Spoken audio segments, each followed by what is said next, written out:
السلام علیکم ورحمۃ اللہ وبرکاتہ۔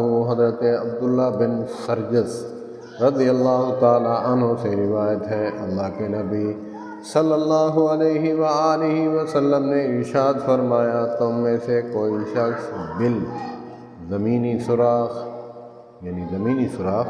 میں پیشاب نہ کرے۔ شاگردوں نے حضرت قتادہ رضی اللہ تعالی عنہ سے پوچھا کہ بل میں پیشاب کرنا کیوں منع ہے، سوراخ میں پیشاب کرنا کیوں منع ہے؟ تو حضرت قتادہ رضی اللہ تعالیٰ عنہ نے فرمایا، کہا جاتا ہے کہ سوراخ جنوں کی رہائش گاہیں ہیں۔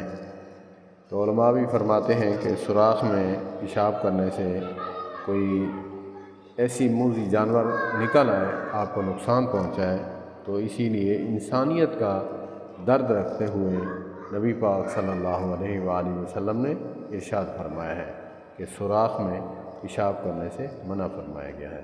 والسلام علیکم ورحمۃ اللہ وبرکاتہ۔